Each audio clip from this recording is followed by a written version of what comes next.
کچھ علماء جو دور قریب سے تشریف لائے ہیں ان کو اجازت حدیث دی جائے۔ بھئی دو باتیں ہیں، ایک تو یہ کہ آپ کے اپنے ادارے میں بڑے موجود ہیں، ان کی طرف سے جب آپ کو اجازت مل گئی تو پھر اب چھوٹوں سے اجازت کی کیا ضرورت ہے، اور دوسری بات یہ کہ میں اجازت حدیث دینے کا اہل نہیں ہوں، سچی بات کر رہا ہوں کہ میں اجازت حدیث دینے کا اہل نہیں ہوں، لیکن چونکہ فرمایا گیا ہے تو الامر فوق الادب، حکم کی تعمیل ضروری ہوتی ہے۔ ہمارے حضرات اس موقع پر جہاں سے خود پڑھا اس کی تفصیل بتایا کرتے تھے، تو میں آپ کی خدمت میں عرض کر دوں کہ میں نے باقاعدہ کسی مدرسے میں داخل ہو کر یہ جو وفاق کا امتحان ہے یہ پاس کر کے علم حاصل نہیں کیا۔ بچپن کی بات ہے، پرائمری اسکول میں تھا، 2 مہینے کی چھٹیاں ہوئیں تو میں نے والدہ سے کہا کہ امی میں نے حافظ بننا ہے۔ اس نے میرے بڑے بھائی کو کہا، تو ہمارے قریب ایک مدرسہ تھا مومن پورا مسجد میں، انہوں نے مجھے قاری صاحب کے پاس بٹھا دیا اور میں نے بڑے شوق سے قرآن مجید حفظ کرنا شروع کر دیا۔ اللہ کی شان دیکھیں کہ میں نے 2 مہینے میں 6 پارے یاد کر لیے۔ میرے قاری صاحب بہت خوش ہوتے تھے اور مجھے فرماتے تھے کہ تم 1 سال کے اندر اندر قرآن مجید یاد کر لو گے۔ اس دوران 2 مہینے کی چھٹیاں ختم ہو گئیں۔ میرے بڑے بھائی وہ اسکول ٹیچر تھے، اگلے دن مجھے کہنے لگے کہ چلو اسکول چلنا ہے۔ میں ان سے ڈرتا تھا، ان کے سامنے بول نہیں سکتا تھا، چونکہ وہ میرے ٹیچر بھی تھے اور جب کوئی بات ہوتی تھی تو وہ جو ٹکا کے 2-4 لگا دیتے تھے۔ تو میں نے اپنی امی کے سامنے دوسروں کا نام بھائی رکھا ہوا تھا اور اس کا نام کسائی رکھا ہوا تھا۔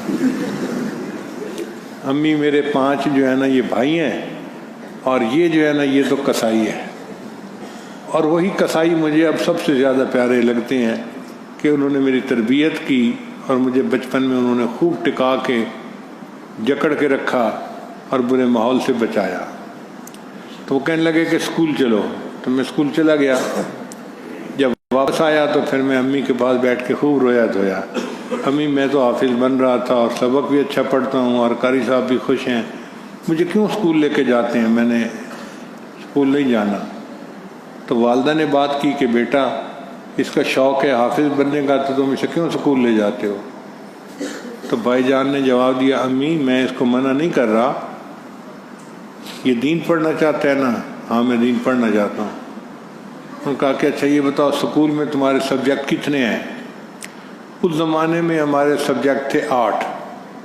تو میں نے کہا کہ ہمارے 8 سبجیکٹ ہیں۔ اس نے کہا 8 سبجیکٹ اسکول کے پڑھو اور 1 سبجیکٹ دین کا علم یہ بھی پڑھو۔ میں نے کہا دین کا علم کیسے پڑھوں گا؟ کہنے لگے انتظام میں کر دوں گا۔ تو ہمارے شہر کے ایک مفتی تھے، حضرت مفتی ولی اللہ، مفتی اعظم تھے پورے شہر کے، بڑے استاد تھے۔ بھائی نے ان سے بات کی کہ میرے بھائی کو دین کا علم پڑھنے کا شوق ہے، شام کو 2-3 گھنٹے کے لیے آپ کے پاس آ جائے گا تو آپ اس کو دین کا علم پڑھا دیں۔ ان کا بہت اچھا۔ چنانچہ انہوں نے پندنامہ سے کتابیں شروع کروائیں، اور میری ذاتی رائے یہ ہے کہ انہوں نے پندنامہ پڑھا کر 75% تصوف مجھے عمر کے اس چھوٹے حصے میں سمجھا دیا تھا۔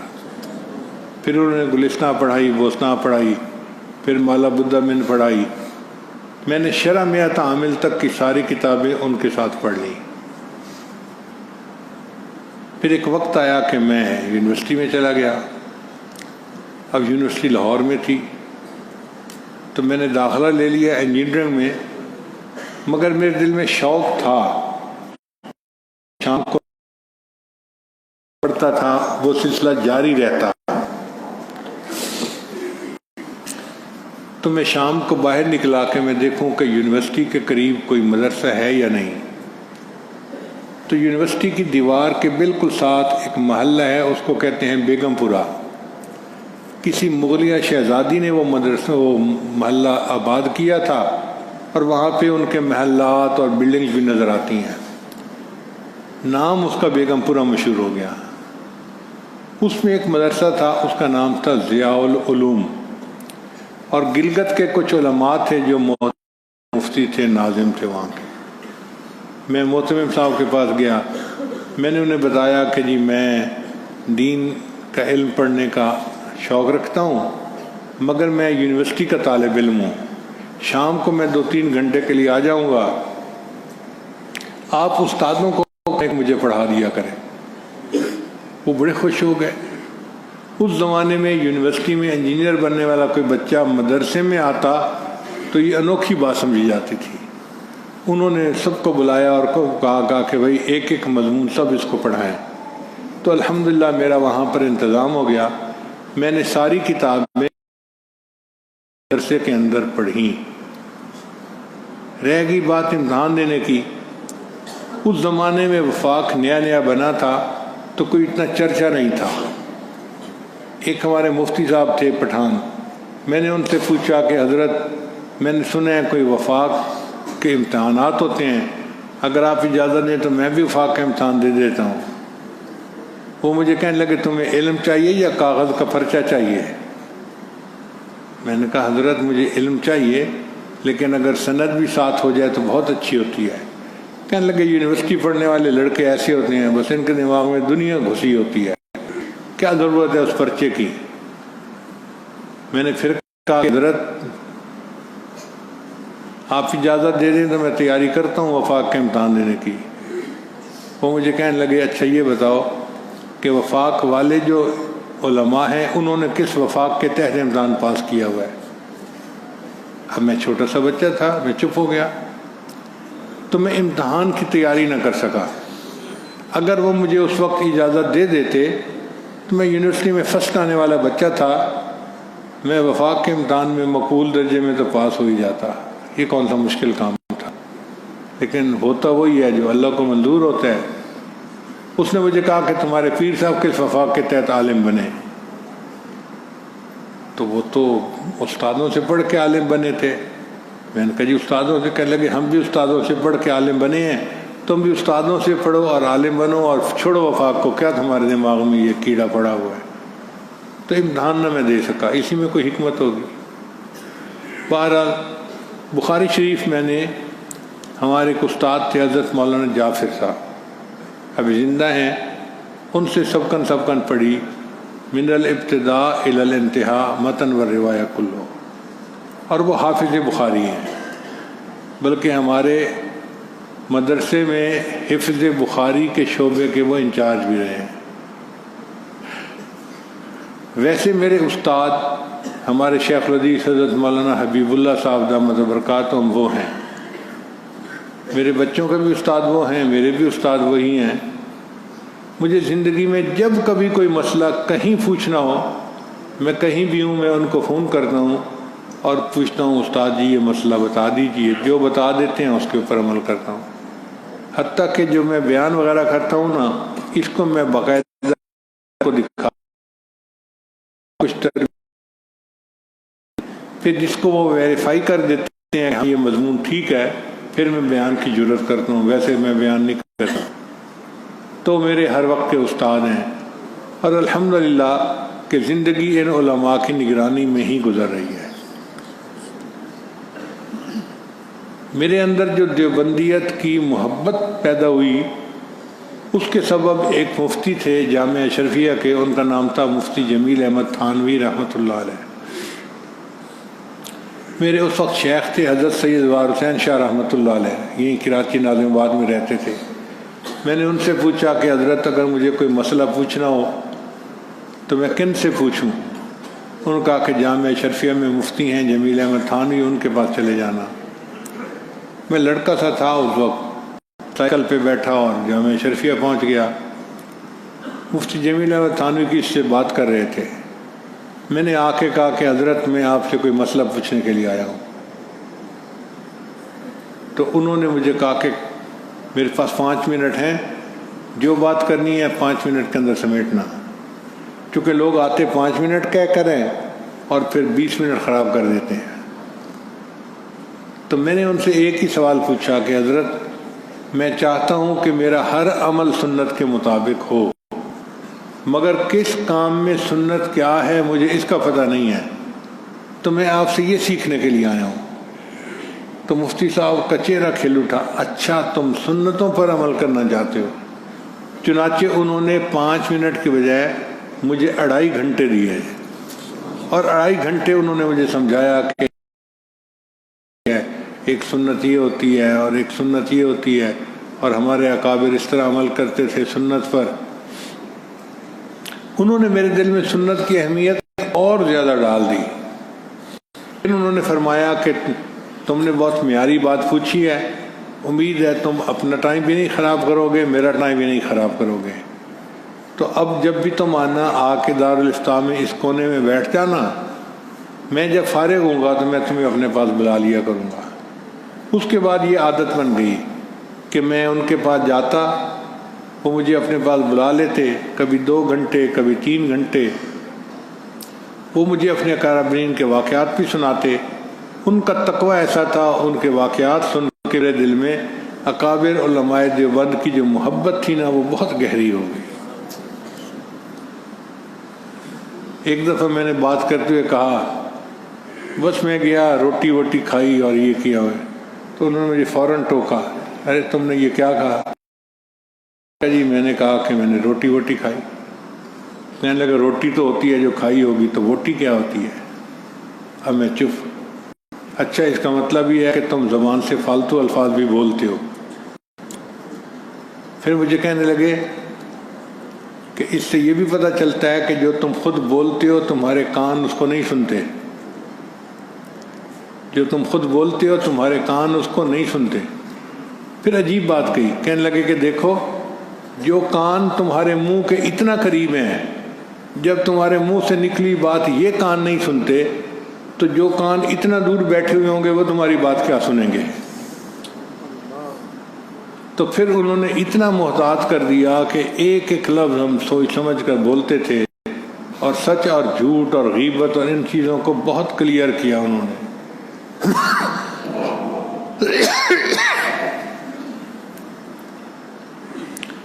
پھر جب تعلیم مکمل ہو گئی تو 2 مدارس سے مجھے علم کی اعزازی ڈگری بھی ملی. ایک کا نام ہے جامعہ رحمانیہ، جہانیہ منڈی میں ہے، بڑا مدرسہ ہے، دور حدیث تک کی کتابیں پڑھائی جاتی ہیں. ہر سال وہ حضرات افتتاح بخاری کے لیے یہ اختتام بخاری کی حدیث پڑھانے کے لیے مجھے بلاتے تھے. محبت تھی ان کو. اب میں آتا تھا اور تھوڑی دیر بیان کر کے چلا جاتا تھا. ایک دن محتمم صاحب مجھے کہنے لگے، حضرت آپ نے بیان کے بعد جانا نہیں. میں نے کہا کیوں؟ کہنے لگے کہ ہم نے آپ کی دستار بندی کروانی ہے. میں نے پوچھا کس خوشی میں؟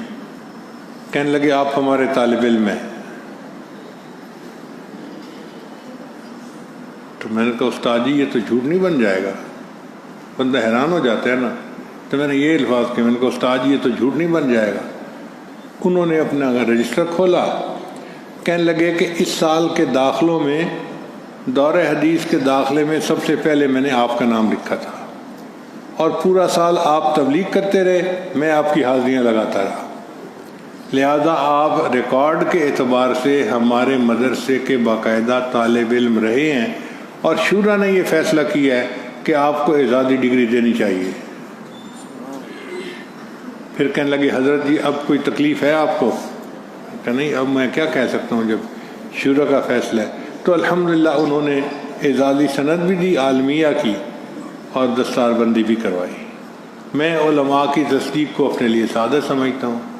پھر اس کے بعد قاسم العلوم ملتان کے محتم جو تھے، انہوں نے جب میرے حالات پڑھے جو رشیا کے سفر کے تھے، تو مجھے فرمانے لگے میرا دل چاہتا ہے کہ میں اپنے مدرسے کی طرف سے بھی آپ کو اعزازی ڈگری جاری کر دوں. میں نے کہا حضرت میں اس کو سعادت سمجھتا ہوں اپنے لیے. تو انہوں نے بھی ڈگری جاری کر دی.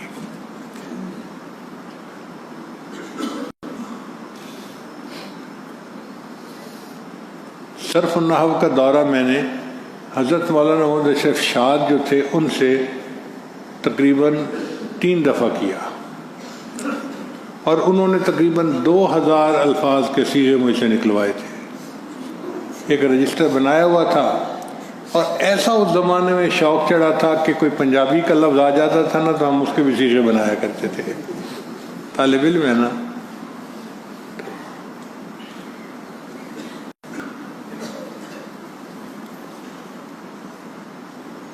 تو الحمدللہ کہ میں نے علم استادوں سے پڑھا، گو کہ میں نے وفاق کا امتحان نہ دیا۔ پھر اس کے بعد حدیث کی نسبت کو عالی کرنے کے لیے اللہ نے مجھے 4 اچھے موقع عطا فرمائے۔ پہلا موقع جب 2011 میں شہر میں دیوبند گیا تو استاد تھے بڑے محترم حضرت مولانا سالم قاسمی رحمۃ اللہ علیہ، جو قاری طیب رحمۃ اللہ کے بیٹے تھے۔ انہوں نے اپنے گھر پہ دعوت کی تو کھانا کھایا۔ کھانا کھانے کے بعد وہ کہنے لگے پیر صاحب میرے ساتھ آئیں۔ یہ اللہ کی عجیب شان ہے کہ دیوبند کے جتنے اساتذہ ہیں وہ پیر صاحب کے نام سے اس عاجز کو ہی پہچانتے ہیں۔ کہنے لگے پیر صاحب ادھر آئے، تو میں ان کے ساتھ گیا۔ ایک کمرے میں کہنے لگے اس چارپائی پہ بیٹھ جائیں، میں بیٹھ گیا۔ پیر صاحب آپ کو پتہ ہے میں آپ کو یہاں کیوں لے کے آیا ہوں؟ تو میں نے کہا حضرت میں ان پیروں میں سے نہیں ہوں جن کی بلیاں بھی علم غیب جانتی ہیں۔ تو کہنے لگے کہ یہ کمرہ حضرت مولانا قاسم نانوتوی رحمۃ اللہ علیہ کا ہے اور یہ ان کی ہی چارپائی ہے، اور میرا دل چاہا کہ میں نے آپ کو حدیث کی اجازت دینی ہے تو یہاں بٹھا کے اجازت دوں۔ پھر انہوں نے لکھی ہوئی بھی جو ہے نا حدیث کی اجازت کی سند دی، تو ان کی سند واقع عالم دیوبند کے محتمم رہے ہیں۔ تو اللہ نے ایک موقع یہ عطا فرمایا۔ ایک دوسرا موقع اور عجیب تھا۔ حرم شریف میں حج کے بعد ٹھہرے ہوئے تھے، ہم نے عصر کی نماز پڑھی تو میں نے دیکھا کہ ایک پتلے سے بزرگ ہیں، بوڑھے، ہڈیوں کا ڈھانچہ، وہ بیٹھے ہیں، اور یہ جو سرخ رومال والے طلباء تھے نا کتابیں لیے ہوئے، ان کے حلقہ بنا کے بیٹھ گئے۔ اچھا، جس نے مدرسے کی کتابیں پڑھی ہو نا وہ ایک نظر سے پہچان لیتا ہے کہ یہ اسکول کالج کی کتابیں ہیں یا مدرسے کی کتابیں ہیں، ساخت کا ہی فرق ہوتا ہے۔ تو مجھے اندازہ تو ہوا کہ یہ دینی مدرسے کے طلباء ہیں، تو میں تھوڑا قریب ہو گیا۔ ان میں سے ایک طالب علم نے حدیث کی تلاوت کی، باب کیف کان بعد الوحی الی رسول اللہ۔ تو مجھے پتہ چل گیا کہ بخاری شریف کی پہلی حدیث پڑھی ہے۔ اس کے بعد ان بزرگوں نے ان سب کو حدیث کی اجازت دی۔ تو میرے دل میں تجسس پیدا ہوا کہ یہ بزرگ کون ہیں جو حرم کے اندر بیٹھ کے حدیث کی اجازت دے رہے ہیں؟ تو ان کا ایک خادم تھا ان کے ساتھ، میں نے اس سے پوچھا کہ یہ بزرگ کون ہیں؟ اس نے کہا جی ان کا نام ہے مولانا احمد علی، ہیں یہ انڈیا کے، مگر ان کی زندگی یو کے میں گزری ہے، ابھی وہیں سے جو ہے یہ حج کے لیے آئے ہیں، اور ان کے پاس بڑے بڑے علماء حدیث کی اجازت کے لیے آتے ہیں۔ تو میں نے سے پوچھا کہ بڑے بڑے علماء میں سے کون سے؟ کہنے لگا جیسے تمہارے تقی عثمانی۔ اب میں نے جب شیخ الاسلام حضرت مولانا تقی عثمانی کا نام سنا تو میرا دل تو بہت خوش ہو گیا کہ جب ہمارے سروں کے تاج بھی جا کے ان سے حدیث کی اجازت لے رہے ہیں تو اس کا مطلب عالی سند ہوگی ان کی۔ تو میں نے اس سے کہا کہ یار مجھے اجازت مل سکتی ہے؟ اس نے کہا آپ کا نام کیا ہے؟ میں نے کہا میرا نام ہے ذوالفقار احمد نقشبندی۔ اس نے سنا تو وہیں سے اس نے پکارنے کیا حضرت حضرت۔ اب برا لگ رہا تھا، حرم میں سب اپنی اپنی عبادت میں خاموش ہیں اور یہ اونچی آواز سے پکار رہا تھا۔ تو انہوں نے یوں مڑ کے دیکھا، کیا کہتے ہو؟ وہ حضرت آپ نے جو کہا تھا نا کہ میری ملاقات کروا دینا، وہ ذوالفقار احمد نقشبندی ہیں۔ اب وہ بزرگ جو تھے وہ کھڑے ہو گئے، تو میں بھی اپنی ویل چیئر پہ تھا کھڑا ہوا، میں نے معانقہ کیا، ان کے ماتھے کا بوسہ لیا۔ میں نے کہا کہ حضرت میرے دل کی چاہت ہے کہ آپ مجھے بھی حدیث کی اجازت دے دیجئے۔ فرمان لگے دیکھو بھائی، جب میں حج کی نیت سے اپنے گھر سے چلا تھا اس وقت میں نے دل میں یہ نیت کی تھی کہ اگر میری اس سفر میں تمہارے ساتھ ملاقات ہو گئی تو میں تمہارے ساتھ مل کر توبہ کے کلمات پڑھوں گا۔ چونکہ میری نیت پہلے کی تھی اس لیے پہلے آپ میری بات کو پورا کر دیں، پھر میں آپ کی بات کو پورا کر دیتا ہوں۔ خیر میں نے وہیں بیٹھ کے ان کے توبہ کے کلمات پڑھائے اور پھر انہوں نے حدیث کی اجازت دی۔ جب ان کی حدیث کی اجازت کو ہم نے دیکھا تو حضرت مولانا فضل الرحمان گنج مراد آبادی رحمۃ اللہ کے ذریعے واسطے سے ان کی نسبت واقعی کافی عالی تھی، سند عالی تھی۔ پھر میں نے ان سے سوال پوچھا کہ حضرت آپ یہ جو توبہ کے کلمات پڑھنے ہیں اس کو اتنی اہمیت کیوں دے رہے ہیں؟ کہنے لگے آپ تو عالم ہیں نا۔ میں نے کہا حضرت طالب علم تو ہوں۔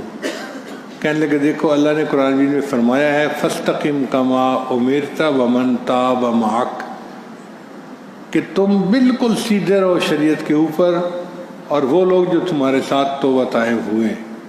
اللہ چاہتے تو صحابہ کی کوئی اور صفت بیان کر سکتے تھے، مگر اللہ نے قرآن میں صفت یہ بیان کی کہ جو آپ کے ساتھ مل کر توبہ طائب ہوئے وہ بھی شریعت پر سیدھے رہیں اور آپ بھی رہیے۔ اس کا مطلب یہ کہ کسی کے ساتھ مل کے توبہ کے کلمات کا پڑھ لینا اللہ کے ہاں بڑی فضیلت رکھتا ہے۔ تو میرے دل میں تمنا تھی کہ تم مل گئے تو میں توبہ کے کلمات مل کے پڑھوں گا۔ خیر ایک تیسرا موقع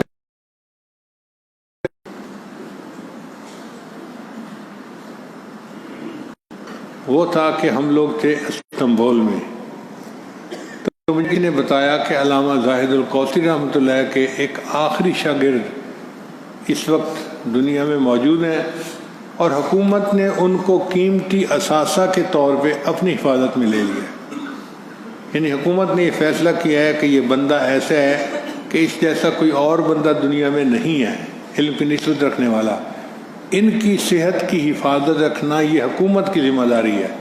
تو 5-6 ڈاکٹر متعین ہیں، ان کے ساتھ رہتے ہیں اور ان کو ہر کسی کے ساتھ نہیں ملنے دیتے۔ اب وہ اپنے گھر میں نماز جماعت کے ساتھ ادا کر لیتے ہیں، لیکن جمعہ کی نماز کے لیے مسجد میں آتے ہیں۔ تو 2 دن باقی تھے، ان 2 دنوں میں ہم نے خوب اللہ سے دعائیں کی کہ اللہ وہ جمعہ کے لیے مسجد میں آ جائیں، ہمیں زیارت بھی ہو جائے اور ہمیں اجازت بھی مل جائے۔ جب وہ جمعہ کی نماز کے لیے آئے تو تب پتہ چلا کہ حکومت نے مسجد کے مین ہال کے ساتھ ایک شیشے کا کمرہ بنایا ہوا تھا جس میں لوگ ان کو دور سے دیکھ تو سکتے تھے، مل نہیں سکتے تھے، ملنے پہ پابندی تھی۔ چنانچہ انہوں نے وہاں نماز پڑھی، ہمیں لوگوں نے بتایا تو ہم نے دور سے زیارت تو کر لی۔ اب نماز پڑھنے کے بعد میں ان کے کمرے کی طرف گیا تو ان کا ایک خادم تھا، وہ باہر نکل رہا تھا۔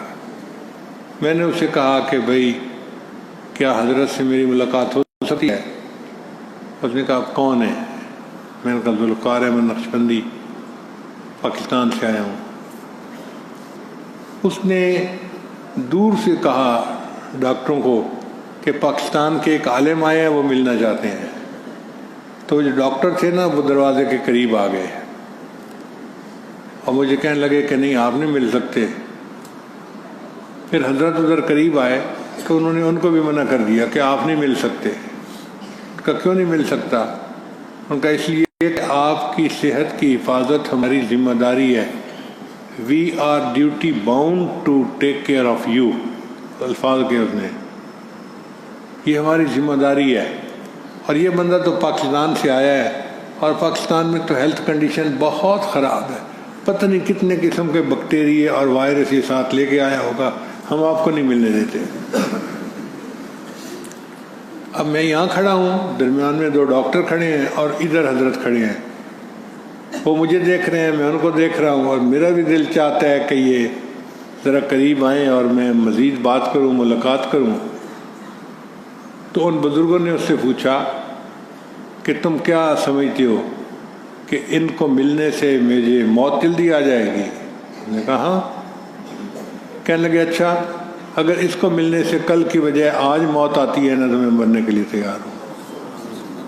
اب یہ بات ایسی تھی کہ اس پر وہ ڈاکٹر کچھ کہہ ہی نہیں سکتے تھے، چنانچہ انہوں نے ہاتھ آگے بڑھایا، میں نے بھی آگے بڑھایا، مصافحہ کیا، پھر میں نے کہا کہ حضرت مجھے حدیث کی اجازت چاہیے، تو انہوں نے حدیث کی اجازت دی۔ پھر انہوں نے جب چھپی ہوئی اپنی پوری سند دی، چلا کہ علامہ زاہد القوسی رحمۃ اللہ علیہ جو وکیل احناف کہتے ہیں اور عرب کی دنیا بھی ان کے علم کو مانتی ہے، معترف ہے، ان کی نسبت واقعی عالی تھی بہت ساری۔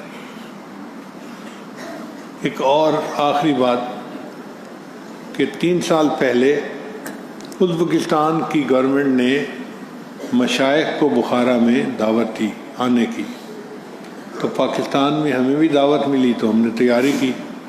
میں اپنے دونوں بیٹوں کو لے کر گیا کہ میں ان کو سمرقند بخارا دکھاؤں گا اور اپنے بڑوں کا تعارف کرواؤں گا۔ ہم بخارا میں ہوٹل کے کمرے میں تھے تو ہمارے ایک بخارا کے عالم تھے، ملنے کے لیے آئے، مجھے کہنے لگے حضرت شام کے ایک عالم آئے ہوئے ہیں اور ان کی حدیث کی سند بڑی عالی ہے اور بخارا کے سب علماء ان کے کمرے میں جا رہے ہیں، وہاں پہ بھیڑ لگی ہوئی ہے، میں ابھی وہیں سے آیا ہوں۔ تو میرے دل میں شوق پیدا ہوا کہ اگر وہ اتنے بڑے سند والے عالم ہیں تو ہمیں بھی جانا چاہیے۔ تو میں نے اپنے دوستوں کو کہا کہ بھئی ویل چیئر نکالو اور چلتے ہیں اور ہم بھی جا کے ان سے حدیث کی اجازت لیتے ہیں۔ تو ہمارے دوست ہیں مصطفیٰ کمال صاحب، وہ کہنے لگے حضرت جانے کی ضرورت نہیں۔ کیوں؟ کہنے لگے عصر کی نماز مسجد میں نے ان کے ساتھ پڑھی تھی، تو انہوں نے مجھے دیکھ کے کہا کہ ہماری بیعت کا تعلق کہاں ہے، تو میں نے آپ کا نام لیا۔ تو وہ کہنے لگے کہ میرے دل میں بھی بڑی تمنا ہے کہ میں بھی ان کے ساتھ ملاقات کروں، اگر حضرت کسی وقت فارغ ہوں مجھے فون کر دینا، میں 15 منٹ کے اندر وہاں پہنچ جاؤں گا۔ میں نے کہا یار مجھے تو یہ چیز ادب کے خلاف نظر آ رہی ہے، طلب ہمیں ہے، ہمیں چل کے جانا چاہیے۔ اس نے کہا جی چل کے جائیں گے تو ملاقات میں مشکلات ہوں گی، میں ان کو فون کر دیتا ہوں۔ لو جی انہوں نے فون ملا دیا اور 10 منٹ میں وہ بزرگ جو تھے شام کے وہ خود وہیں تشریف لے آئے، نوجوان تھے۔ میں نے ان سے پوچھا کہ جی ہم نے سنا ہے کہ آپ کی حدیث کی سند بہت عالی ہے۔ ان کا ہاں بالکل صحیح بات ہے، میری حدیث کی سند بہت عالی ہے۔ پاکستان اور انڈیا میں جتنے حضرات حدیث پڑھا رہے ہیں وہ 15 یا 16 واسطوں کے ذریعے سے اوپر جا کے جڑتے ہیں، اور میری اس حدیث کی سند عالی ہے کہ 14 واسطے ہیں، اس لیے بہت کم واسطوں سے میرا۔ پھر انہوں نے پورا تعارف کروایا۔ میرا تعلق تھا ڈاکٹر عبداللطیف فرفور کے ساتھ۔ مفتی حضرات جو علامہ شامی رحمۃ اللہ علیہ کے فتاویٰ کو کتاب استعمال کرتے ہیں وہ ڈاکٹر فرفور کے کام کو اچھی طرح جانتے ہیں۔ ان کی وساطت سے علامہ ابن عابدین رحمۃ اللہ علیہ، علامہ شامی رحمۃ اللہ کی جو نسبت تھی وہ نبی علیہ السلام تک 14 واسطے کے ساتھ پہنچتی تھی۔ اور وہ کہنے لگے کہ شام کے اندر جتنے لوگ اس سند کے حاصل کرنے والے تھے سب فوت ہو گئے یہ حالات کی وجہ سے۔ اب میں آخری عالم ہوں جو اس وقت زندہ ہوں، تو انہوں نے پھر لکھی کتاب بھی دی اور حدیث کی اجازت بھی دی۔ تو الحمدللہ اس طرح 3-4 اطراف سے حدیث کی سند کو عالی کرنے کا اللہ نے موقع بھی عطا فرمایا۔ بہرحال اس عاجز کی طرف سے جتنے دور حدیث کے یا درجہ مشکات کے طلباء ہیں یا علماء ہیں جو دور قریب سے آئے ہیں، ان سب کو حدیث کا کام کرنے کی اجازت ہے۔ اللہ تعالیٰ میں تقوی طہارت کے ساتھ یہ دین کا کام کرنے کی توفیق عطا فرمائے اور قیامت کے دن اپنے مقبول بندوں میں شامل فرمائے۔